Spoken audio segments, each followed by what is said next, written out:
TVN24 news নেটওয়ার্কের নিয়মিত আয়োজন দ্য ভিউজ অনুষ্ঠান থেকে আপনাদের সবাইকে স্বাগত জানাচ্ছি। আমি রানা আহমেদ। সুপ্রিয় দর্শক, আপনারা এই মুহূর্তে যারা ঘরে টেলিভিশন সেটের সামনে বসে অনুষ্ঠানটি দেখছেন কিংবা আরেকটু পরে টেলিভিশন সেটের সামনে বসে আপনাদের এই প্রিয় অনুষ্ঠানটি উপভোগ করবেন, কিংবা এই মুহূর্তে যারা ফেসবুক লাইভে ঢুকেছেন অথবা আরেকটু পরে ফেসবুক লাইভে ঢুকবেন, কিংবা আরও পরে সময় সুযোগ মতো যারা ইউটিউবে অনুষ্ঠানটি দেখবেন, তাদেরকেও আগাম স্বাগত জানিয়ে রাখি। সুপ্রিয় দর্শক, আজকের অনুষ্ঠানে আমরা খুব গুরুত্বপূর্ণ একটি বিষয় নিয়ে কথা বলবো, যেটি প্রায় আপনারা আমাদেরকে জিজ্ঞাসা করে থাকেন বা নিজেদের মধ্যে অনেক সময় আলোচনা করেন, আফসোস করেন যে আমার বাবা মায়ের তো বয়স হয়ে গেছে, ভালো ইংরেজি বলতে পারে না, অথচ সময় হয়ে গেছে নাগরিকত্ব লাভ করার, কিন্তু কিভাবে দেবে? পরীক্ষা দিলে হয়তো পাশ করতে পারবে না, এরকম অনেকেই মনে করে থাকেন। আজকে এই গুরুত্বপূর্ণ বিষয়টি নিয়ে আমরা কথা বলবো যে পরীক্ষা ছাড়াই কিভাবে আমেরিকার নাগরিকত্ব লাভ করা যাবে। সুপ্রিয় দর্শক, এই বিষয়ের উপরে যদি আপনাদের কোনো প্রশ্ন থেকে থাকে, সেই প্রশ্নগুলো করবার জন্য আমাদের টেলিভিশন স্ক্রিনে যে টেলিফোন নম্বরটি ভেসে উঠেছে, তারপরেও আমি বলে দিচ্ছি 646-307-9828, এই নম্বরে ফোন করতে পারেন, কিংবা যাদের ফোন করতে খুবই অসুবিধা হয় তারা আমাদের ফেসবুকেও প্রশ্ন রাখতে পারেন। আমরা সবগুলো প্রশ্নের উত্তর দেওয়ার চেষ্টা করব। এবং ইত্যকার এই সমস্ত বিষয়ে আলোচনা করবার জন্য আমাদের স্টুডিওতে উপস্থিত হয়েছেন আমাদের সকলের প্রিয়জন, প্রিয় মানুষ, প্রিয় মুখ, প্রিয় সার্টিফাইড প্যারালিগাল জনাব বেলায়েত হোসেন বেলাল, বাংলা ইমিগ্রেশন সার্ভিসেস। জনাব বেলায়েত হোসেন বেলাল, আপনাকে স্বাগত। ধন্যবাদ রানা ভাই। আপনাকেও অসংখ্য ধন্যবাদ যে আপনার সব রকম ব্যস্ততা উপেক্ষা করে আমাদের সাথে আজকে একটি গুরুত্বপূর্ণ বিষয় নিয়ে কথা বলবেন। তবে আপনার সাথে আলোচনা করার আগে একটি বিষয়ের প্রতি, অর্থাৎ দর্শকদের প্রতি বা আমাদের আনন্দ একটু প্রকাশ করতে চাই, দর্শকদের ক্ষেত্রে কৃতজ্ঞতাও প্রকাশ করতে চাই। কি বিষয়ের উপর সেটা একটু বলতে চাই। সুপ্রিয় দর্শক, আজ আমরা গভীর কৃতজ্ঞতা আর এক অপরিসীম আনন্দ নিয়ে অনুষ্ঠানটি শুরু করব। কারণ আপনাদের অগাধ ভালোবাসা, বিশ্বাস এবং নিরবচ্ছিন্ন সমর্থনে TVN24 নিউজ নেটওয়ার্কের ইউটিউব চ্যানেল 1 মিলিয়ন সাবস্ক্রাইবারের গৌরবময় মাইল ফলক অতিক্রম করেছে। সুপ্রিয় দর্শক, এই অর্জন শুধু আমাদের নয়, এটি আপনাদের প্রত্যেকের অর্জন। কারণ আপনারা আমাদের অনুষ্ঠান দেখেছেন, মতামত দিয়েছেন, উৎসাহ দিয়েছেন, আর সেই ভালোবাসাই আমাদের প্রতিনিয়ত আরও দায়িত্বশীল, আরও নির্ভুল এবং আরও মানসম্মত অনুষ্ঠান নির্মাণে অনুপ্রাণিত করেছে।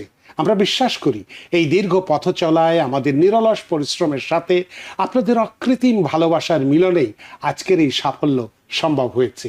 তাই আন্তরিক অনুরোধ, ভবিষ্যতেও আমাদের পাশে থাকুন, আমাদের অনুষ্ঠানগুলো দেখুন, শেয়ার করুন এবং আপনার বন্ধু, আত্মীয় স্বজন ও শুভাকাঙ্ক্ষীদের কাছেও পৌঁছে দিন, যাতে তারাও সত্য, তথ্য নির্ভর সংবাদ এবং মানসম্মত অনুষ্ঠানের এই পরিবারের একজন গর্বিত সদস্য হতে পারেন। আপনাদের প্রতি আমাদের আন্তরিক ভালোবাসা, শ্রদ্ধা ও কৃতজ্ঞতা। পাশে থাকুন, ভালো থাকুন, TVN24 নিউজ নেটওয়ার্কের সাথেই থাকুন। জনাব বেলায়েত হোসেন বেলাল, একটি সুখবর দিয়ে আজকের অনুষ্ঠান এবং কৃতজ্ঞতা পাশাপাশি দর্শকদেরকে দিয়ে শুরু করছে। এবং আজকেই আমরা এই অনুষ্ঠানটি আনুষ্ঠানিকভাবে আমাদের তথ্য প্রচার মাধ্যমে বা আমাদের টেলিভিশনের পর্দায় প্রথম প্রচার করছি বা বলছি, এবং আপনি প্রথম এই অনুষ্ঠানের একজন সম্মানিত অতিথি। তা আপনার কাছে একজন, আমি মনে করুন যে একজন সাধারণ দর্শক হিসেবে, আপনি অংশগ্রহণকারী হিসেবে নয়, আপনার অনুভূতিটিকে একটু যদি ব্যাখ্যা করেন। ধন্যবাদ রানা ভাই। আসলে টিভিটা কিন্তু শুধুমাত্র বিনোদন কেন্দ্র না, শিক্ষা, তথ্য, নানান সংবাদ, আপনার চিকিৎসা, জব, আমাদের এভরিডে লাইফে যা দরকার সবই কিন্তু TVN পাওয়া যাচ্ছে। বিশেষ করে আমরা যখন শো করি, আসি, লোকজন আমাদের কাছে আসে, অ্যাপ্রিশিয়েট করে, ইমিগ্রেশনের উপরে, ট্যাক্সের আমরা উপরে, যেগুলি নিয়েই করি, যে ব্যাপারে আসে, লোকজন যায় আমাদের কাছে বলে, এবং লোকজন অ্যাপ্রিশিয়েট করে আমাদেরকেও, যে সিম্পল জিনিস আর সিম্পল যেগুলি নিয়ে আপনারা আলাপ আলোচনা করেন, আমরা কিন্তু মতামত রাখি কাস্টমারের জন্য, ডিসিশন কাস্টমার নিজের। এই মতামতটা তারা সাদরে গ্রহণ করে এবং আমাদের অফিসে আসে, অনেকেই অ্যাপ্রিশিয়েট করে, অনেকেই কৃতজ্ঞতা প্রকাশ করে। আমরা তাদের প্রতি কৃতজ্ঞ, যাদের উৎসাহ, উদ্দীপনা এবং যাদের সাবস্ক্রিপশন আজকে টিভি 1 মিলিয়ন দর্শকের সাবস্ক্রিপশন, আমরা 1 মিলিয়নের কোটাটা পার করতে পেরেছি। এবং আপনার এই চমৎকার অনুভূতির জন্য আপনার প্রতি আমরা ঋদ্ধ এবং কৃতজ্ঞ। তো জনাব বিলায়েত হোসেন বিলাল, আজকের যে বিষয়টি নিয়ে আমরা কথা বলতে চাচ্ছি যে পরীক্ষা ছাড়াই কিভাবে আমেরিকার নাগরিকত্ব লাভ করা যায়, কেন আজকের এই বিষয়টি নিয়ে আলোচনা করতে চাই সেটাও আবার দর্শকদের সামনে একটু তুলে ধরতে চাই, তার গুরুত্বটুকু। সুপ্রিয় দর্শক, আজ আমরা এমন একটি বিষয় নিয়ে আলোচনা করতে যাচ্ছি যা এই আমেরিকায় বসবাসরত হাজারো ইমিগ্রেন্টদের কাছে তা অত্যন্ত গুরুত্বপূর্ণ। আর বিষয়টি হলো বিনা পরীক্ষায় বা পরীক্ষা ছাড়াই কিভাবে আমেরিকার নাগরিকত্ব লাভ করা যায়। কারণ আজকাল সোশ্যাল মিডিয়া খুললেই আমরা নানা ধরনের ভিডিও, পোস্ট এবং বিজ্ঞাপন দেখতে পাই। সেখানে কোথাও বলা হচ্ছে পরীক্ষা ছাড়াই সিটিজেনশিপ, আবার কোথাও দাবি করা হচ্ছে কোনো পরীক্ষা লাগবে না, খুব সহজেই নাগরিকত্ব পাওয়া যাবে। কিন্তু প্রশ্ন হলো এসব তথ্যের কতটা সত্যি আর এর পেছনে কতটা গুজব বা বিভ্রান্তি রয়েছে।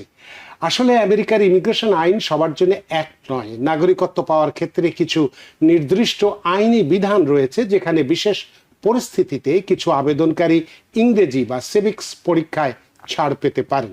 কিন্তু সেই সুযোগ কারা পান, কি শর্ত পূরণ করতে হয়, কোন কাগজপত্র লাগে, আর কোথায় ভুল করলে একটি আবেদন ঝুঁকির মুখে পড়তে পারে, আর এসব বিষয় জানাটাও অত্যন্ত জরুরি।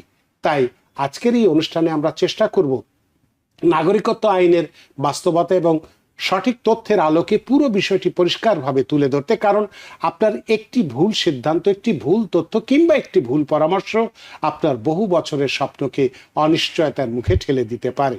আর এই বিষয়টি নিয়ে আলোচনার জন্য আমাদের সাথে রয়েছেন এমন একজন অভিজ্ঞ সার্টিফাইড প্যারালিগাল, যিনি ব্যাখ্যা করবেন কোন পরিস্থিতিতে নাগরিকত্ব পরীক্ষায় ছাড় পাওয়া যায়, আবেদন করার আগে কি কি বিষয় মাথায় রাখতে হবে, কিভাবে প্রতারণা থেকে নিজেকে রক্ষা করবেন এবং কিভাবে সঠিক আইনি পথ অনুসরণ করে আপনার নাগরিকত্বের স্বপ্ন পূরণ করতে পারবেন।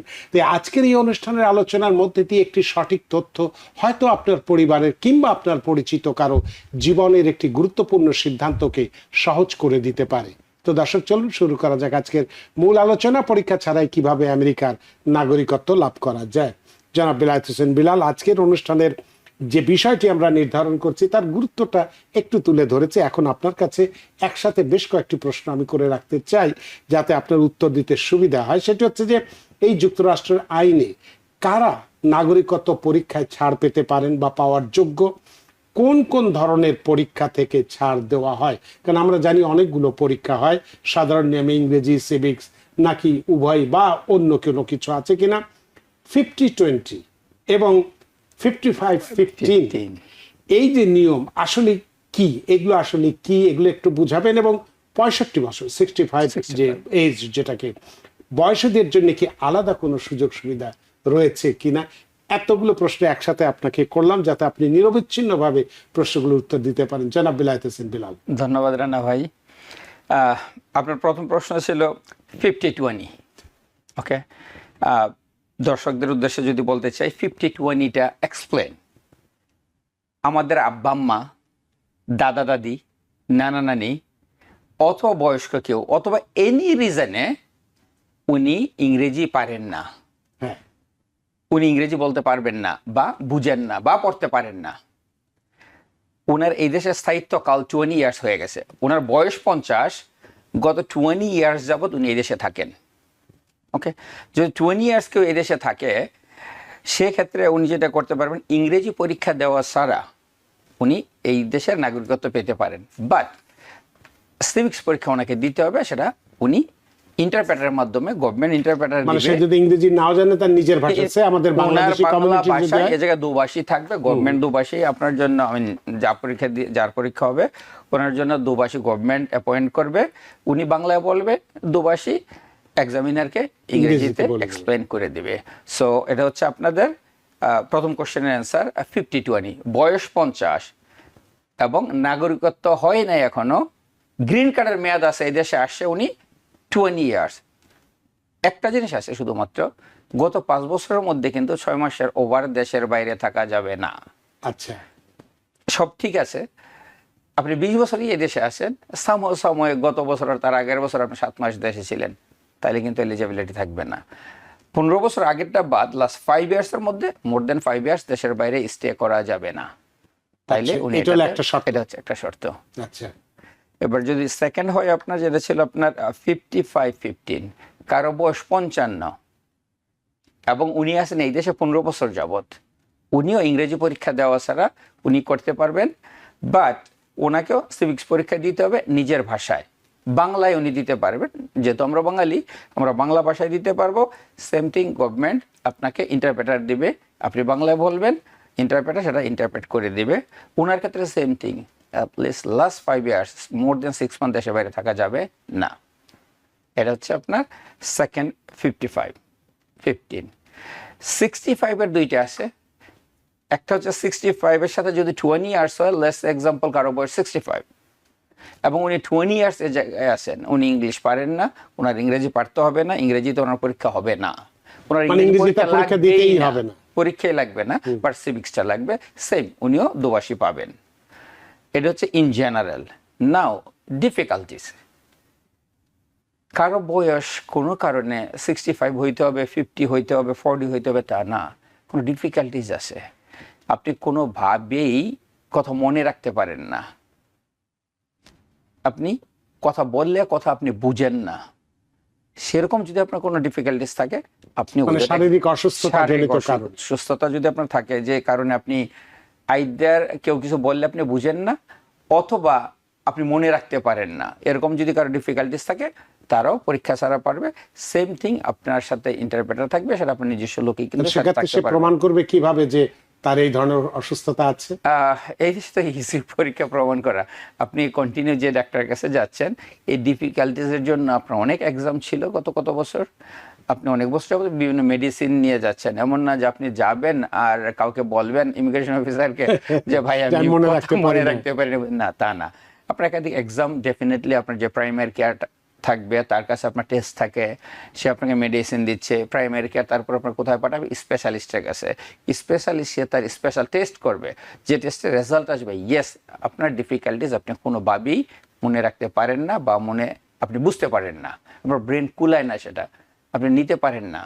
তো এরকম যখন আপনার পরীক্ষার রেজাল্ট থাকবে এবং যে সমস্ত মেডিসিনগুলি আপনি গত 1 বছর 2 বছর 3 বছর 4 বছর 5 বছর নিচ্ছেন, মেডিসিনগুলি তো নাম থাকবে, কি রিজনে এই মেডিসিনগুলি আপনি নিচ্ছেন, সেই মেডিসিনগুলি হচ্ছে আপনার প্রুফ আপনার ডিফিকাল্টিজ আছে।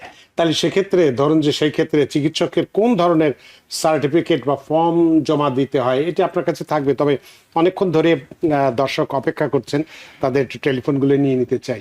সুপ্রিয় দর্শক, কে আছেন টেলিফোনে, দয়া করে নাম পরিচয় দিয়ে আপনার প্রশ্নটি করুন।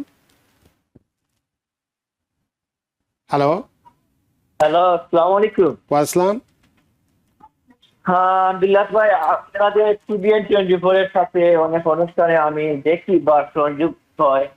বা আমার নাম হচ্ছে খালেদ আহমদ, আমি নিউ ইয়র্ক থাকি ওজনপুর। তো আপনারা যে বিষয় নিয়ে আলাপ করছেন, এই বিষয় হইলে গিয়ে আমার মেইন প্রশ্নটা হইল গিয়া, আমি সাইবার স্টুডেন্টশিপ লওয়ার লাগে আমি পরীক্ষা দিছি। তো আমি আমার একটাই সমস্যা, আমার রাইডিং আমার প্রায় স্পেলিংটা ভুল হয়ে যায় গিয়া, আর আমার বয়সও 35। এখন এই ব্যাপারে আমি কি করতে পারি, বা আমার অনেক সময় যেটা বলছেন বা মনে রাখতে পারি না, এটাও আমার মাঝে হয়। বুঝছেন? এটাই আপনার সমস্যা। এই ক্ষেত্রে আপনি কিভাবে পেতে পারেন, অথবা ইতিমধ্যে আমরা বোধহয় আপনার প্রশ্নের সবটাই আলোচনা করেছি। তারপরেও জনাব বিলাল হোসেন বিলাল। খালেদ ভাই থ্যাংক ইউ। যদি আপনার এরকম ডিফিকাল্টিস থাকে, সেটা প্রথমে আপনি প্রাইমারি কেয়ার ডাক্তারকে দেখাবেন। প্রাইমারি কেয়ার ডাক্তার আপনার স্পেশালাইজড ডাক্তারের কাছে দিবে। এনি এজ মানুষের ডিফিকাল্টিস থাকতে পারে, সেটা 60তেও থাকতে পারে, 50তেও থাকতে পারে, 35ও থাকতে পারে, 25ও থাকতে পারে। প্রাইমারি কেয়ার প্রথম আপনাকে এক্সামিন করবে, এক্সামিন করার পরে প্রাইমারি কেয়ার তো আর আপনার স্পেশালিস্ট উনি পাঠাবে, ওই জায়গায় আপনার এক্সাম হবে, ওরা এক্সামে আসবে যে ইয়েস আপনার ডিফিকাল্টিস আছে, এবং আপনাকে যে সমস্ত মেডিসিনগুলি দেয়, যেই মেডিসিনের কারণে আপনার অসুখের কারণে মেডিসিন আছে, যেই মেডিসিনগুলো আপনি নিচ্ছেন শুধুমাত্র আপনি মনে রাখতে পারেন না, অথবা আপনি বুঝেন না, অথবা আপনি কোনোভাবেই আপনার স্মৃতিশক্তিতে মুখস্থ হয় না, আপনি মনে রাখতে পারেন না, এরকম যদি কিছু থাকে, ডেফিনেটলি আপনিও এলিজিবল অ্যাপ্লাই করার জন্য বিকজ অফ ডিফিকাল্টিস। যদি এরকম ডিফিকাল্টিস অ্যাপ্রুভ আপনি না করতে পারেন, প্রুভ না দিতে পারেন, তাহলে কিন্তু খালেদ ভাই আপনার অ্যাপ্লিকেশন ওরা আবার করবে না। ধন্যবাদ। অনেক ধন্যবাদ জনাব খালেদ আপনার প্রশ্নের জন্য। আশা করি আপনার প্রশ্নের উত্তর পেয়েছেন। সুপ্রিয় দর্শক, কে আছেন টেলিফোনে, দয়া করে নাম পরিচয় দিয়ে আপনার প্রশ্নটি করুন। আসসালামু আলাইকুম। ওয়ালাইকুম আসসালাম। জি, আমি নাইম বলছি। জি, আমার আব্বার বয়স 71 বছর। এখন ওনার সিটিজেনশিপের জন্য অ্যাপ্লাই করছিলাম ওয়েবারের মাধ্যমে। জি। পরে ওইটা রিজেক্ট এসছে। তো এখন আমি কি করতে পারি, বা আপনি কোনোভাবে হেল্প করতে পারবেন কিনা? সিটিজেনের জন্য আবেদন করেছিলেন, কি হয়েছে? রিজেক্ট রিজেক্ট করেছে। ওইটা রিজেক্ট এসছে। আচ্ছা, শর্তগুলো পূরণ হয়েছে কিনা সেটা জানা থাকা দরকার ছিল। তো তবুও জনাব বিলায়েত হোসেন বিলাল, ওনার প্রথম প্রশ্ন ছিল সম্ভবত ওনার ওয়েবার ফ্রিতে waiver, সিটিজেনশিপ free। পরীক্ষার জন্য যে ফিসটা আপনি যেটা সিটিজেনশিপ নেবেন এন্ড 400 যে ফি থাকে, ওনারা ফি ওয়েবার চাচ্ছিল সম্ভবত। গত 1 বছর যাবত যতটুকু আমাদের কাছে কাস্টমার আসে, যদি কেউ ওয়েবারের জন্য দেয় পেন্ডিং এ থাকে, কারোটা রিজেক্ট আসে, সম্ভবত সেই জন্যই ওনারটাও রিজেক্ট হইতে পারে। So it's very simple. এখন যেটা আপনি করতে পারেন, আপনি ফিস দিয়ে আপনার আব্বার জন্য অ্যাপ্লাই করতে পারেন। খুব সহজ হিসাব আর কি, It's মানে easy, অন্য it's কোনো simple, it's সমস্যা easy। না থাকে। যদি ওনার ফাইল যদি আমি ডিটেলস দেখতে পারি যে কোথাও কোনো আরো কোনো মিস্টেক আছে কিনা, কি রিজনে রিজেক্ট, ডেফিনেটলি এক্সপ্লেনেশন চিঠি থাকবে। দিয়েছে তারা। সো ওটা আমরা দেখতে পারি। আর ওনার প্রথম কোশ্চেন ছিল যে উনি ওয়েবারে কিন্তু ইদানিং অনলি জাস্ট পেন্ডিং, গত 1 বছর যাবত ওয়েবার খুব একটা রেজাল্ট আসে না, কারো কারো রিজেক্টও আসে, সেটাও হইতে পারে। বাট যদি শুধুমাত্র ওয়েবার কারণে রিজেক্ট হয়ে থাকে, তাহলে আপনি ফি দিয়ে আপনার আব্বার অ্যাপ্লিকেশন আবার ওয়েবার করতে পারবেন। পাওয়ার নিয়মটা কি? যে কি মানে 71 বছর বয়স, ওনার বাবার হ্যাঁ, বয়স 71 বছর, okay। তিনি কি পেতে পারেন কিনা? ইয়েস, ডেফিনেটলি উনি এলিজিবল। তাহলে সেক্ষেত্রে কেন রিজেক্ট হবে যদি এলিজিবল হয়ে থাকে? এই প্রশাসন বর্তমান চাচ্ছে না পে করতে কাউকে, এই প্রশাসন আসলে পে চাচ্ছে করতে যে চাচ্ছে না যতটা কাউকে, ঢিলে ডিলে করুক, ওর আপনাকে পেন্ডিং রাখবে, হয়তো একদিন আপনি পে করবেন নিজেই, হয়তো ওনাকে রিজেক্ট দিয়ে দিয়েছে, হয়তো 1 দিন 2 দিন উনি অপেক্ষা করে চিন্তা করেন থাক আমার টাকা যায় যাক, আমার বাবার অ্যাপ্লিকেশন আমি টাকা দিয়েই করি। বাট কেউ যদি ওয়েবারের জন্য করতে চায়, সেটার জন্য আপনার মেডিকেট ফর্ম থেকে একটা ফর্ম আনতে হবে, ওরা সিল মারবে, যেই জায়গায় আপনার আব্বার, লেটস সে এক্সাম্পল ওনার আব্বা যদি কুইন্সের বাসিন্দা হয়ে থাকে, আমাদের নর্দার্ন ব্লুবার্ডে যে সোশ্যাল মানে যারা মেডিকেট অফিসের কাজ করে, ওরা ওনাদের একটা অ্যাপ্লিকেশন দেবে, ওই জায়গাতে ওনার একটা অ্যাপ্লিকেশনটা সিল করে আনতে হবে, উনি ওই জায়গার পেশেন্ট। ওই ফর্মটা ফিল আপ করে দেওয়ার পরে হয়, কারো এতদিন ছিল ডেফিনেটলি, বাট গত 1 বছর যাবত খুব কম, ওয়েবার খুব একটা ভালো রেজাল্ট আসতেছে না। সো চাইলে আপনি আবারও অ্যাপ্লাই করে দেখতে পারেন, অথবা আপনি পে করে আপনার আব্বার জন্য আবার অ্যাপ্লাই করতে পারেন, হুইচ ইজ পে করাটা উইল বি লট ইজি। অনেক ধন্যবাদ প্রিয় দর্শক নাইম, আশা করি আপনার প্রশ্ন উত্তর পেয়েছেন। সম্ভবত আপনি ওয়েবারের কারণেই হয়তো রিজেক্ট হয়েছে। এখন যেহেতু 1 বছর ধরে এই ধরনের আবেদন খুব একটা বেশি গ্রহণ হচ্ছে না, সুতরাং আপনি চাইলে পয়সা দিয়ে যেটা তো 750 এখন কি ফি বেড়েছে নাকি 725 আছে? 725 আছে, কিন্তু বাড়ার সম্ভাবনা আছে। সুতরাং দ্রুত $725 দিয়ে আবেদন করে দেখুন, তারপরে কি হয়। আপনার প্রশ্নের জন্য অনেক ধন্যবাদ। সুপ্রিয় দর্শক কে আছেন টেলিফোনে, দয়া করে নাম পরিচয় দিয়ে আপনার প্রশ্নটি করুন। জি, আসসালামু আলাইকুম। ওয়াসলাম। জি, আমি আব্দুল কাদের বলছি। জি জি, আমি দুবাই যেতে চাচ্ছি। জি। এখন কি দুবাইয়ের ভিসা করা যাবে আপনাদের মাধ্যমে? ও, ওনার মাধ্যমে দুবাইয়ের ভিসা করতে চাচ্ছেন নিশ্চয়ই। জি, আমি কি আসবো দুবাই ভিসা করার জন্য? হ্যাঁ, থ্যাংক ইউ। এতদিন দুবাই ভিসা বন্ধ ছিল, মোট সেই তো 2 বছর, মোটামুটি 2 বছরের মতো। ইয়েস, এখন ওপেন। চাইলে দুবাই ভিসা উনি যদি চাই, ইয়েস আমরা প্রসেস করতে পারবো। দুবাই ভিসা এখন রিওপেন আছে, আপনি চাইলে আপনার passport, green card, but issue করা টিকিট থাকতে হবে। আচ্ছা, দুবাই ভিসার জন্য আপনার ইস্যু করা টিকিট থাকতে হবে, মেইন শর্ত আপনাকে ইস্যু করা টিকিট, আপনার green card, passport, bank statement. Simple করা যাবে। সিম্পল। সুতরাং আপনার এখানে আসলে তো করে দিতে পারবেন করা যাবে, যেটা উনি চাচ্ছিলেন। রাইট। অনেক ধন্যবাদ জনাব কাদের। আপনি যে সহযোগিতাটা চাচ্ছেন জনাব বিলায়েত হোসেনের কাছে বাংলা ইমিগ্রেশন সার্ভিসে, আপনি যদি আসেন তাহলে করতে পারবেন। যে শর্তটা বা যে কাগজগুলো লাগবে সেটুকুন উনি বলেছেন, সেগুলো নিয়ে যদি আপনি আসেন ওনার অফিসে, এই জ্যাকসন হাইটসে একদম ইয়ে থেকে উঠেই, সাবওয়ে থেকে উঠেই সামনেই একেবারে ওনার অফিসটা, সেখানে আসলে আপনি নিশ্চয়ই আপনার এই দুবাইয়ের ভিসাটা পাবেন। আপনার প্রশ্নের জন্য অনেক ধন্যবাদ জনাব বিলায়েত হোসেন বিলাল। যে প্রশ্নটি আমরা করেছিলাম, একটি প্রশ্ন আছে ফারহানা রহমান সোমা, তিনি একটি প্রশ্ন ফেসবুকে করেছেন। তিনি প্রশ্নটি করেছেন যে আমার ছেলে 25 ইয়ার্স ওল্ড, গ্রিন কার্ড আছে, 9 বছর, 9 ইয়ার্স, এখন সিটিজেনশিপ অ্যাপ্লাই করলে ওর কি কোনো সমস্যা হবে দেরি করার কারণে? মানে অনেক আগে হতে পারতো, হয় না, না? অনেক না, কোনো সমস্যা নাই, অ্যাজ সুন অ্যাজ পসিবল আপনি করতে পারেন। আপনার ডিলে ছিল, যদি আপনার গত 5 বছরের মধ্যে এসে যদি 6 মাসের ওভার না করে থাকে দেশের বাইরে, অবশ্যই আপনি করতে পারেন, ডিলের জন্য কোনো সমস্যা নাই। সেটা কোনো আপনি সমস্যা অবশ্যই হবে করতে না। পারেন। ফারহানা রহমান সোমা, এটার জন্য কোনো সমস্যা নেই, আপনি যত তাড়াতাড়ি সম্ভব আবেদন করে ফেলুন। ইমতিয়াজ আহমেদ, আপনার এই প্রশ্নটি উত্তর আজকে এই অনুষ্ঠানে দিব না, আগামীকাল রাত্রি 10টা টিবিএন অ্যানালিসিস অনুষ্ঠানে যদি এই প্রশ্নটি আপনি করেন, অথবা আমি নিজেই আপনার এই প্রশ্নটি নিয়ে কালকে আমাদের যিনি অতিথি থাকবেন তার কাছে এই প্রশ্নটি করব, তখন আপনি আপনার প্রশ্নের উত্তরটি পাবেন। আপনার প্রশ্নের জন্য অনেক ধন্যবাদ। যে প্রশ্নটি আপনাকে করেছিলাম যে শারীরিক বা মানসিক প্রতিবন্ধকতার কারণে যে প্রসেসটি কথা বলেছেন, সেই ক্ষেত্রে একজন এরকম ব্যক্তির ভুক্তভোগীর চিকিৎসকের কোন ধরনের সার্টিফিকেট বা ফর্ম জমা দিতে হবে? আমি যেটা প্রথমে বললাম, আপনাকে প্রাইমারি কেয়ার ডাক্তারের কাছে হ্যাঁ, যাবেন। গেল। প্রাইমারি কেয়ার ডাক্তার হয়তো লেটসি, আমরা যেহেতু বলতেছি 65-70 বয়স্ক মানুষই, যদি ইয়াং হয় সেটা ইয়াংও কিন্তু হইতে পারে। সো প্রাইমারি কেয়ার আপনাকে যখন এক্সামিন করা ডান, গত 1 বছর 2 বছর 3 বছর হয়তো আপনার প্রাইমারি কেয়ার ছিল, দেন প্রাইমারি কেয়ার এক্সামিন একাধিকবার করার পরে সে আপনাকে স্পেশালিস্টের কাছে পাঠালো। স্পেশালিস্ট আপনাকে কি কি ট্রিটমেন্ট করলো, কি কি মেডিসিন দিল, সেই মেডিসিন আপনি কতদিন যাবত, ট্রিটমেন্টের আন্ডারে আপনি কতদিনে আছেন, এই ট্রিটমেন্ট হওয়ার পরে আপনার আদৌ কি কোনো ইমপ্রুভ ছিল কি না, কোনোই ইমপ্রুভ ছিল না, ইয়েস আপনি এলিজিবল, আপনি অ্যাপ্লাই করতে পারেন। সেক্ষেত্রে করা যেতে পারে, কোনো সমস্যা নেই। সুতরাং সুপ্রিয় দর্শক, যারা এই অনুষ্ঠানটি দেখছেন এবং যাদের এই ধরনের সমস্যা আছে, বাবা মা বা ভাই বোন বা আত্মীয় স্বজন যারই থাক না কেন, নিশ্চয়ই এই বিষয়টি ব্যাখ্যা করার জন্য এই প্রশ্নটি আমি করেছিলাম। সুপ্রিয় দর্শক, কে আছে টেলিফোনে, দয়া করে নাম পরিচয় দিয়ে আপনার প্রশ্নটি করুন। হ্যালো, আসসালামু আলাইকুম। ইসলাম, আচ্ছা, আমার বাংলা থেকে আসছে। আপনার কথা আমরা শুনতে পাচ্ছি না। আপনি মোবাইলটি কানে নিন এবং আপনি যদি স্পিকারে কথা বলে থাকেন, স্পিকারটি দয়া করে বন্ধ করুন, এবং যদি কানে হেডফোন থাকে বা ব্লুটুথ থাকে সেটি খুলে তারপর মুখের সামনে নিয়ে। জি, হ্যাঁ, আচ্ছা, আমার কাজিন আসলে সে এক দোকানে জব করতো। তো জব করার সময় এফবিআই তাকে অ্যারেস্ট করছিল, বাট আসলে এটা কোনো একটা ফেলোনি কেসের মতো। বাট এই সে কোর্ট থেকে সাব্যস্ত হয়েছে, সে ডিসমিস করে দিচ্ছে। এখন কি সে অ্যাপ্লাই করতে পারবে?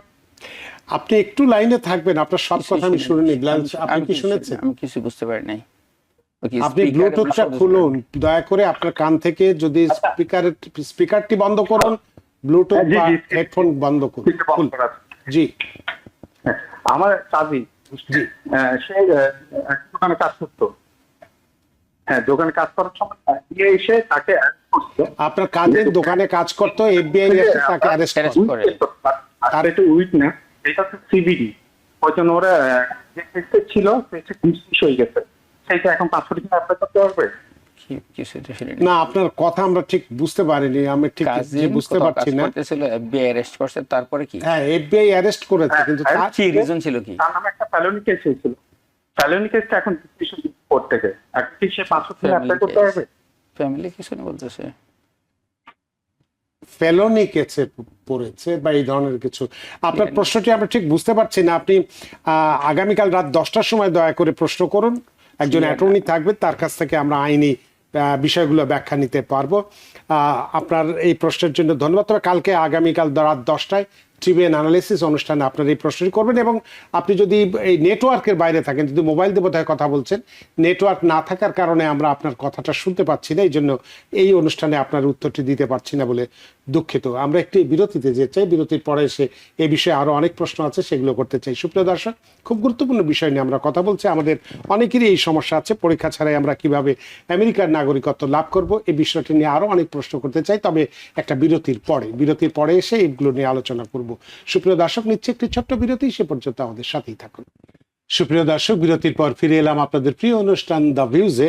আজকের অনুষ্ঠানের অতিথি জনাব Belayet Hossain Belal, certified paralegal, Bangla immigration services, এবং আপনাদের সাথে রয়েছে আমি রানা আহমেদ। জনাব বেলায়েত হোসেন বেলাল, একটি প্রশ্ন ফেসবুকে আসছে, তারেক আহমেদ তারেক, তিনি বলছেন, বোধহয় তার কেস হতে পারে, কেস অনলাইনে আসেনি, 4 বছর চলে, অনলাইনে নিয়ে আসার কোনো সিস্টেম আছে কি না? তিনি একজন অ্যাসাইলাম সিকার। ধন্যবাদ। uscis.gov, উনি ওই জায়গায় অ্যাকাউন্ট খুলতে পারেন, মোবাইল অ্যালার্ট নিতে পারেন, ইমেল অ্যালার্ট নিতে পারেন। উনি যদি অনলাইনে ওদের পোর্টালে অ্যাকাউন্ট খোলে তাহলে কিন্তু অটোমেটিকলি একটা ইউজার নেম পাসওয়ার্ড তৈরি করলেই উনি অনলাইনে ওনার স্ট্যাটাস দেখতে পারবেন। জনাব তারেক আহমেদ তারেক, আশা করি আপনার প্রশ্নের উত্তর পেয়েছেন। একজন দর্শক আছে, ফোনটা নিয়ে নিই। সুপ্রিয় দর্শক কে আছেন টেলিফোনে, দয়া করে নাম পরিচয় দিয়ে আপনার প্রশ্নটি করুন। হ্যালো। হ্যালো, আসসালামু আলাইকুম। জি, ওয়ালাইকুম আসসালাম। শামীম বলছিলাম জি, জামাইকা থেকে। আমি নিউ ইয়র্ক হাউসের জন্য আবেদন করতে চাচ্ছি, তো কি কি ডকুমেন্টস নিয়ে আসবো? কিসের জন্য আবেদন করতে চাচ্ছেন? নিউ ইয়র্ক হাউজিং এর জন্য, হাউজিং এর Affordable জন্য, housing। যেটা অ্যাপার্টমেন্ট হাউজিং এর জন্য। এর আগে আমরা এই বিষয়টি নিয়ে কথা বলেছেন, সেটা দেখেই আপনি আজকে এই প্রশ্নটি করছেন। আপনার প্রশ্নের জন্য অনেক ধন্যবাদ জনাব বিলায়েত হোসেন বেলন। ধন্যবাদ। ডিপেন্ড আপনি কোন এলাকায় থাকবেন, হ্যাঁ, এলাকার ইনকামের উপরে। ডকুমেন্ট যদি বলেন যে কি কি আনতে হবে, আপনার W2, last year tax pay, tax ফাইলের কাগজটা নিয়ে আসবেন, জব লেটার নিয়ে আসবেন, আর আপনি যে জায়গায় এখন বর্তমানে থাকেন ওই জায়গার আপনার ভাড়া পে রিসিট, সেটা রিসিটও হইতে পারে, আপনার চেকের ফটোকপিও থাকতে পারে। দোস পেপার আপনাকে আনতে হবে, আর আপনার আইডি তো সাথেই থাকবে। সুপ্রিয় দর্শক, নিশ্চয়ই আপনি আপনার প্রশ্নের উত্তর পেয়েছেন। সেইভাবে প্রস্তুতি নিন এবং আবেদন করুন। নিশ্চয়ই লটারির মাধ্যমে যেহেতু এটা হয়ে থাকে, লটারি। ভাগ্য যদি ভালো থাকে, অনেকেরই লটারির ভাগ্য খুবই ভালো, তো যদি হয়ে যায় তাহলে তো পাবেনই। আপনার প্রতি শুভাশিস রইল। আপনার প্রশ্নের জন্য অনেক ধন্যবাদ। আমরা যখন একটু এই সিটিজেনশিপ নিয়ে কথা বলছিলাম, বা সেক্ষেত্রে আপনার কাছে একটু জানতে চাইবো যে নাগরিকত্বের বিষয়টি ওভারঅল, আমরা শুধু 65 বা 55, 50 এটা নিয়ে কথা বলতে চাই না। ওভারঅল একটু বলবেন কি যে কারা সিটিজেনশিপ পাওয়ার মতো যোগ্য হয়, কখন যোগ্য হয়, হলে তারা কিভাবে এগোবে? ধন্যবাদ। মানে একটু আগে আমাদের ফারহান আপার কোশ্চেন ছিল যে ওনার ছেলে 9 বছর যাবত উনি আছে এই জায়গায়, বাট উনি অ্যাপ্লাই করে নাই। 5 বছর আগেই, 4 বছর 9 মাস হয়ে গেলে কিন্তু উনি চাইলেও ওনার ছেলের জন্য অ্যাপ্লাই করতে পারতো, ঠিক আছে। বাট যদি লাস্ট 5 ইয়ার্সের মধ্যে কোনোভাবেই যদি 6 মান্থ দেশের বাইরে না থাকে, ওকে, সো আপনি 6 মান্থের ওভার কোনোদিন করেন নাই, বাট অলওয়েজ আপনি 3 মান্থ অ্যান্ড 4 মান্থ থাকেন, তখন কিন্তু আপনাকে এই টাইমটাও বাদ দিতে হবে। 4 বছর 9 মাস আমি কাউন্ট করবো, তারপরে অ্যাপ্লাই করব। 5 ইয়ার্সের মধ্যে যদি 3 মান্থ আর 4 মান্থ করে থাকেন, তাহলে কিন্তু আপনার 18 মান্থ অলরেডি আপনি দেশের বাইরে ছিলেন। সেই 18 মান্থ কিন্তু আপনাকে অ্যাড করতে হবে। আমাদের অনেকের মধ্যে এই জিনিসটা ধারণা আছে যে আমি লেস দেন 6 মান্থ থাকলে আমি 5 বছর আগে অ্যাপ্লাই করতে পারবো। ইয়েস, আপনার অ্যাপ্লাই করার এলিজিবিলিটি আছে যতদিন যে আপনি 1.5 বছর আরও বা 2.5 বছর আপনি দেশের বাইরে ছিলেন, সেই টাইমটা আপনাকে অ্যাড করতে হবে 4 বছর 9 মাসের সাথে। আচ্ছা, তারপরে আপনি এলিজিবিলিটি পাবেন। আর আমাদের যেটা আপনাদের আজকে মেইন কনসার্ন যেটা ছিল যে সিটিজেনশিপ নিয়ে, কি কি এই ক্রাইটেরিয়া ওনাদের থাকবে, সেটা 55 বছরের, 50 বছরের, 65 বছরের। ইংরেজি পরীক্ষা দিতে হবে না, সিভিক্স পরীক্ষা দিতে হবে, বাট যে যার ভাষায়, আপনি বাংলায় দিবেন, দুভাষী থাকবে, দুভাষী অ্যান্সার করবে। আপনাকে অ্যাপ্লিকেশন করতে হবে, এমন না যে আমি চাইলাম আর আমার জন্য হয়ে গেল, তা না। N400 আপনাকে অ্যাপ্লিকেশন জমা করতে হবে।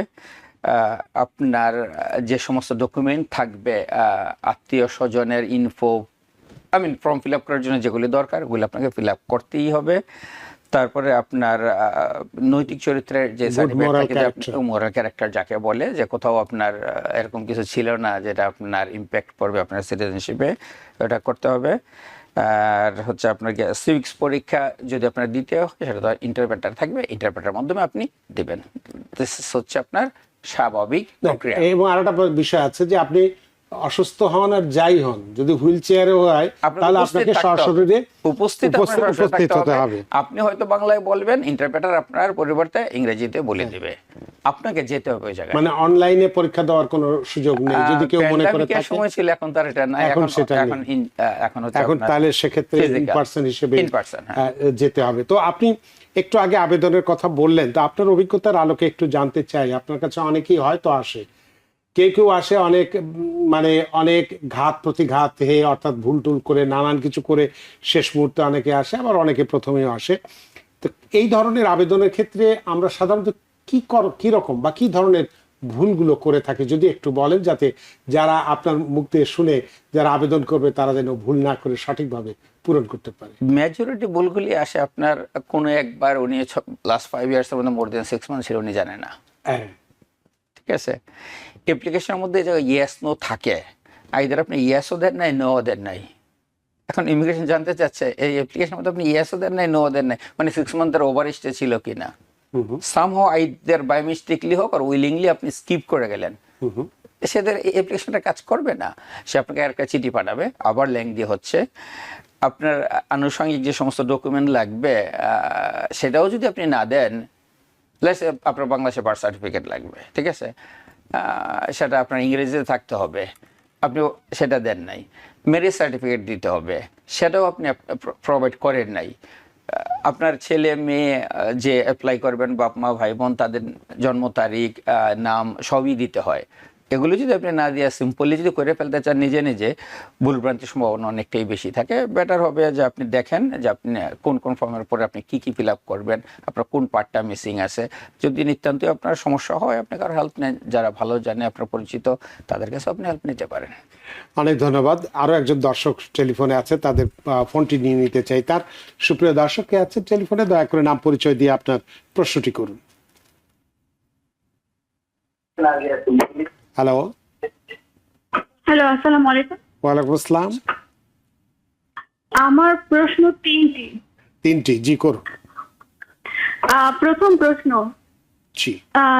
ধরেন আমার সিনিয়র বাবা মার জন্য যদি আমরা সিটিজেনশিপের অ্যাপ্লাই করি, জি, ইন্টারপ্রেটার হিসাবে আমরা কি দিতে পারবো, মানে ছেলে মেয়ে দিতে পারবে? আচ্ছা, ছেলে মেয়ে ইন্টারপ্রেটার হিসেবে যেতে পারবে কিনা? জি, তারপরে আর গ্রিন কার্ড বহাল থাকা অবস্থায়, যেমন ধরুন গ্রিন কার্ড রিনিউয়ালের অ্যাপ্লাই করলাম, তারপর গ্রিন কার্ড বহাল আছে, সেক্ষেত্রে সিটিজেনশিপের অ্যাপ্লাই করা যাবে কিনা? তারপরে 3 নম্বর, বাংলা ট্রাভেলস এর মাধ্যমে যদি পাসপোর্ট রিনিউয়াল বা আমেরিকান সিটিজেন সন্তানের জন্য বাংলাদেশি বার্থ সার্টিফিকেট অ্যাপ্লাই করি, সেক্ষেত্রে খরচ কেমন পড়বে? অনেক ধন্যবাদ 3টি প্রশ্ন করার জন্য আপনার। জনাব বিলাত হোসেন বিলন। প্রথম প্রশ্ন ছিল যে ওনার ছেলে মেয়ে কেউ আব্বা মার জন্য ইন্টারপ্রেটার হিসেবে কাজ করবে, অবশ্যই আপনি পারবেন। আচ্ছা, যদি সেটা চাইতে হবে তাদের কাছে নাকি? আপনি তো আপনার আব্বা মা যেহেতু বয়স্ক, আপনি তো হুইল চেয়ার করে নিয়েই যাচ্ছেন, ইয়েস, ওই জায়গায় তো আপনি রিপ্রেজেন্ট করবেন। আগেও আপনি দিবেন, ইন্টারভিউর আগে আপনি নাম দাম আপনি দিয়ে দিবেন যে আপনি রিপ্রেজেন্ট করবেন। আর নিতান্ত যদি আপনার কেউ না করতে চায়, সেটা গভর্নমেন্ট অ্যাপয়েন্টেড দুবাসী আপনাকে দিবে। সো আমরা যেহেতু ছেলে মেয়ে যদি থাকি, তাহলে সবচেয়ে ভালো আপনি নিজে রিপ্রেজেন্ট করেন আপনার আব্বা মাকে অ্যাজ ইন্টারপ্রেটার হিসাবে। অবশ্যই আপনার অধিকার আছে এবং অবশ্যই আপনি পারবেন। ওনার দ্বিতীয় প্রশ্ন ছিল গ্রিন কার্ড ভ্যালিড থাকা অবস্থায়, হ্যাঁ, রিনিউয়াল করেছে এবং না, অবশ্যই পারফেক্ট। আপনি গ্রিন কার্ড রিনিউয়াল করা আছে, ঠিক আছে, এবং আরো ভালো আপনার জন্য সে অবস্থায় করাই ভালো। যদি আপনার এক্সপায়ার হয়ে যায়, কোনো কারণে যদি দেশে যেতে হয়, তাহলে তো বিপদ। সো অবশ্যই আপনি আপনার গ্রিন কার্ড স্ট্যান্ড অবস্থায় ওর আপনার what is called মানে রিনিউয়াল করা, মানে রিনিউয়াল করা আছে, আগে যেটা পেয়েছিল পরে শেষ হয়ে গেছে, আবার 10 বছরের জন্য করা হয়েছে অর হোয়াটএভার। সো 10 বছরের জন্য করা হয়েছে, সেজন্য করতে পারবেন, অবশ্যই আপনি করতে পারবেন। আর তৃতীয় প্রশ্ন ছিল বার্থ সার্টিফিকেট সম্ভবত কারো, সেটা কি পাসপোর্ট রিনিউয়াল বা বার্থ সার্টিফিকেট কারো, বার্থ সার্টিফিকেট এই দেশে জন্ম নেওয়া বাচ্চা ওর বাংলাদেশে জন্ম নেওয়া? না, পাসপোর্ট রিনিউয়ালের কথা বলেছে। বাংলাদেশের পাসপোর্ট রিনিউয়াল বা বার্থ সার্টিফিকেট হোক বা আমেরিকান পাসপোর্ট রিনিউয়াল হোক। যদি ওনার বার্থ সার্টিফিকেটের ব্যাপারে ইস্যু হয়ে থাকে, যদি ইউএস বর্ন বাচ্চা হয়, তাহলে বাংলাদেশ কনসুলেট থেকে কি আপনি বার্থ সার্টিফিকেট আপনি করে আনতে পারবেন। আর যদি বাংলাদেশে কারো জন্ম হয়, সেটা আপনার লোকাল যে আপনার কাউন্সিলম্যান আছে, আপনার লোকাল থানা বা ইউনিয়ন আছে, ওই জায়গা থেকে আপনাকে করতে হবে। এটা আপনি ইউএস থেকে করতে পারবেন না, আপনার বার্থ সার্টিফিকেট ওই জায়গা থেকে করতে হবে। হ্যাঁ, কিন্তু ওই যে যেটা বলেছিল যে পাসপোর্ট যদি রিনিউয়াল করতে চায়, সেক্ষেত্রে আপনি সহযোগিতা করতে পারবেন কিনা, বা পাসপোর্ট রিনিউয়ালের জন্য লেটস সে কারো বার্থ সার্টিফিকেট আছে 17 ডিজিট, ওনার কাছে অরিজিনালটা নাই, রিপ্রিন্ট করতে হবে, দ্যাটস আমরা করতে পারি। ইভেন কারো ভোটার আইডি কার্ড লস্ট হয়ে গেছে, ভোটার আইডি কার্ড তার আবার নিতে হবে, ভোটার আইডিও আমরা এই জায়গাতে ওনাকে দিতে পারবো, সেগুলিও করতে পারবো। ইয়েস, এই সার্ভিসগুলো আপনি আমাদের কাছে পাবেন। তো উনি জিজ্ঞেস করছেন যে কি পরিমাণ খরচ হতে পারে। আমরা কোনো সময় ফিস নিয়ে সাধারণত আলাপ আলাপ করি না, সেটা ওখানে আসলে সুপ্রিয় দর্শক আপনার যে প্রশ্নগুলো করেছেন সবগুলোই একেবারেই পজিটিভ আছে, এবং এখানে যদি আসেন বাংলা ইমিগ্রেশন সার্ভিসে আপনাকে সব রকম সহযোগিতাই তারা করবেন। ফিস টিস ব্যাপার যেহেতু এটা সরকারের বিষয়, সরকার নির্ধারিত যে ফিস আছে সেটা তো আপনাদেরকে দিতেই হবে, তারপরে ওনাদের যেটা সার্ভিস চার্জ আছে সেটা তো দেবেনই। এটাই মোটামুটি আপনার প্রশ্ন ছিল, আশা করি আপনার প্রশ্নের উত্তর পেয়েছেন জনাব বিলায়েত হোসেন বিলাল। আমাদের হাতে খুব একটা সময় নেই, 2-3 মিনিট সময় আছে, সুতরাং নতুন কোনো বিষয় আলোচনা না করে, যেহেতু আজকে আমরা এই পরীক্ষা ছাড়া কিভাবে আমেরিকার নাগরিকত্ব লাভ করা যায় এটাই আলোচনা করছি, আমরা সেখানে একটি বিষয়ে কথা বলতে চাই যে বর্তমান যে সময়টা চলছে, টেকনোলজির সময়, সোশ্যাল মিডিয়ার সময়। সোশ্যাল মিডিয়াতে আমরা দেখি ফেসবুক হোক, ইউটিউব হোক বা অন্যান্য যে কোনো যে মাধ্যমগুলো আছে সেখানে নানান রকম কথা বলা হয়ে থাকে, যেটা আমার ইন্ট্রোতেও আমি বলেছি। তো এই যে নানান রকম সংক্রান্ত কেউ বিভ্রান্তিকর তথ্য দিচ্ছে, সেখান থেকে আপনি কিভাবে, যারা আমরা আছি আমরা তো অত কিছু বুঝি না, আমরা মনে করি যে সোশ্যাল মিডিয়াতে একটা নিউজ আছে, আচ্ছা এইটাই বোধহয় সত্য, কিন্তু ওটা যে আদৌ সত্য নয়, ওটা যে ফ্যাব্রিকেটেড করা সেটা আমরা বুঝতে পারি না। এটা আমরা কিভাবে বুঝবো, যদি একটু পরামর্শ দেন। ধন্যবাদ। কিছুদিন যাবত চলতেছিল যে ডুয়াল সিটিজেনশিপ যদি কারো থাকে তাদেরকে এত হাজার জরিমানা করবে, দিস এন্ড দ্যাট, পুরাটাই কিন্তু সোশ্যাল মিডিয়া সংবাদ। অনেক সময় আর অনেক কিছুই আমরা ইমিগ্রেশন নিয়ে যে যার মতো মনের মতো অনেকে অনেক কিছু বলে। আইনটা এত কঠিন না, আচ্ছা জানা যায় কি রিজন আপনি অপরাধী। আইন যে জানতে হবে তাও না, আমাদের বিবেকে বলে কোথায় আপনি অপরাধী কোথায় আপনি অপরাধী না, আমাদের বিবেকে কিন্তু আছে।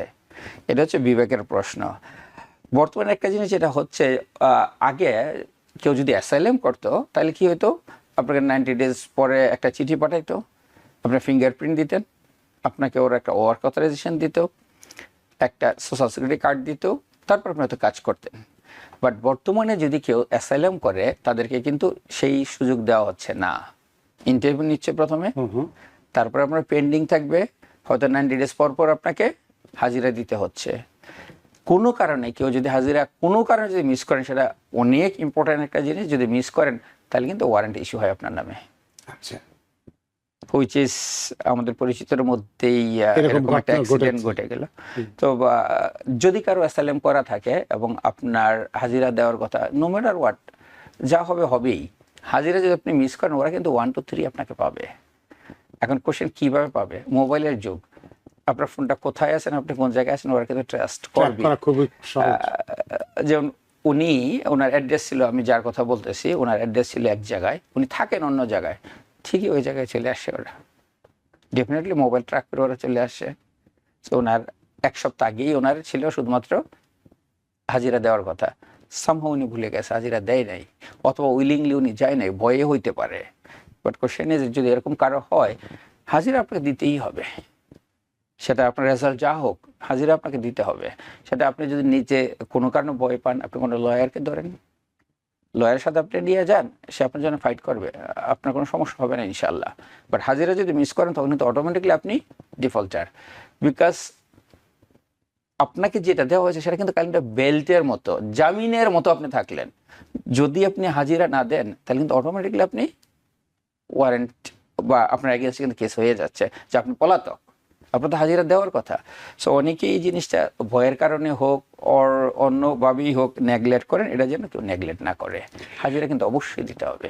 অনেক ধন্যবাদ জনাব বিলায়েত হোসেন বিলাল। আমাদের হাতে সময় নেই, সময়ের দড়িতে বাধা, সময় সীমানো টপকানো কঠিন, তাই অনুষ্ঠানও শেষ করতে হচ্ছে। আপনিও অনেক ব্যস্ত মানুষ, সব রকম ব্যস্ততা উপেক্ষা করে আমাদের স্টুডিওতে উপস্থিত হয়েছেন, এবং খুব কাঙ্ক্ষিত একটি বিষয়, আমাদের অনেকের পরিবারেই এই ধরনের সমস্যা আছে, অথচ আমরা এটি নিয়ে কি করব না করব, আজকে যাব কি কালকে যাব, কোথায় যাব, নানান কিছু নিয়ে আমরা ভাবি। সে বিষয়টি আপনি পরিষ্কার করেছেন আপনার এই চমৎকার আলোচনার মধ্য দিয়ে, সত্যি আমরা ঋদ্ধ এবং প্রাণিত।